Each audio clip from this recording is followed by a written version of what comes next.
سرخط خبرها: اسرائیل در حال تدارک حمله دردناک و بزرگ به یمن است. خبر مهم وزارت دفاع: به زودی پرتاب‌های موفق خواهیم داشت. درخواست فرماندهان نیروهای مسلح از رهبر انقلاب برای کمک به لبنان و سوریه. درود بر شما بینندگان گرامی و ارجمند. من به اتفاق تیمم با یک سرویس خبری جدید در خدمت شما هستیم. لطفاً تا پایان این برنامه با ما همراه باشید. الخلیج آنلاین در تحلیلی نوشت: پس از سقوط پرسر و صدای رژیم بشار اسد در سوریه و تلاش اسرائیل برای سوء استفاده از شرایط کنونی به منظور تحمیل واقعیتی جدید و کسب بیشترین دستاوردهای ممکن، تحولات بزرگی در منطقه در حال رخ دادن است.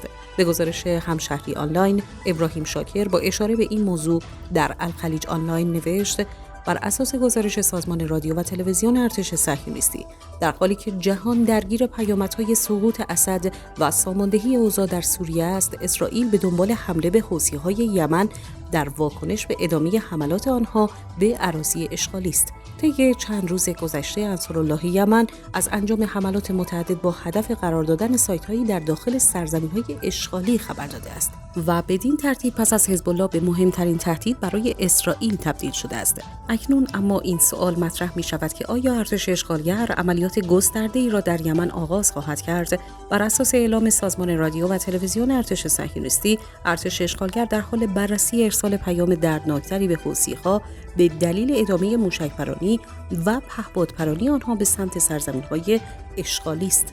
این سازمان به نقل از یک مقام ارشد اسرائیلی آورده است: ارتش اسرائیل در حال بررسی حمله بزرگ به یمن پس از پرتاب 2 موشک از سوی گروه حوثی در چند روز گذشته است. به گفته این مقام اسرائیلی، حوثی‌ها به حملات خود ادامه دادند، در حالی که گروه‌های عراقی حملات خود را به سرزمین‌های اشغالی کاهش دادند و همین موضوع مستلزم ارسال پیام دردناکتری به این گروه یمنی است. انصارالله یمن از اکتبر 2023 در پاسخ به ادامه جنایات اشغالگر اسرائیل ده‌ها حمله به اراضی اشغالی انجام داده است و اسرائیل وارد آمدن تلفاتی به این رژیم در نتیجه این حملات را اذعان کرده است. ارتش اشغالگر پیش از این 2 حمله علیه انصارالله یمن انجام داده است که اولین حمله در 20 ژوئیه و دومی در 28 سپتامبر و شهر حدیده در غرب کشور بوده است و این حملات به ویژه پس از حملات حوثی‌ها به سرزمین‌های اشغالی صورت گرفت که در نتیجه آن حملات یک اسرائیلی بر اثر سقوط پهپاد پرتاب شده توسط این گروه به ساختمانی در تل‌آویو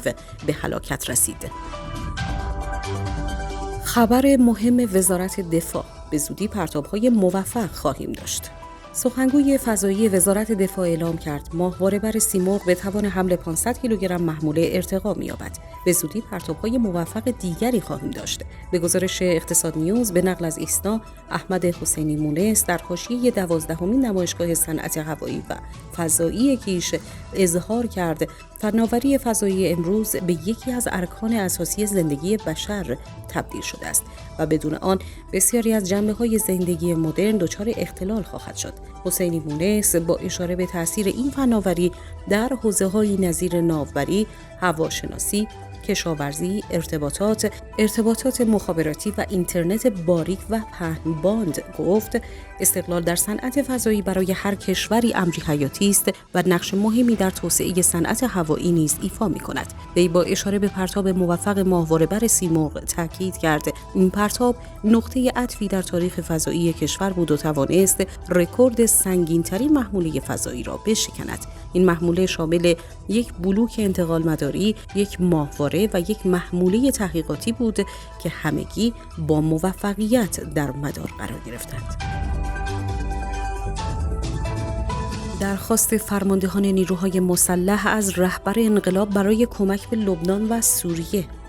رهبر انقلاب اسلامی صبح امروز در دیدار اقشار مختلف مردم در سخنانی پیرامون تحولات اخیر منطقه گفتند مسئولان بالای نیروهای مسلح، سازمان‌های مسلح به من نامه می‌نویسند که ما در قضیه لبنان تاب و تحمل نداریم. اجازه بدهید ما برویم. این را مقایسه کنید با آن ارتشی که تاب و تحمل ندارد و می‌گریزد. دوران رژیم طاغوت متاسفانه ارتش ما همین جور بود. آنها هم در مقابله حمله دشمنان خارجی‌ها در جنگ‌های مختلف از جمله در جنگ جهانی دوم ایستادگی نکردند و نایستادند.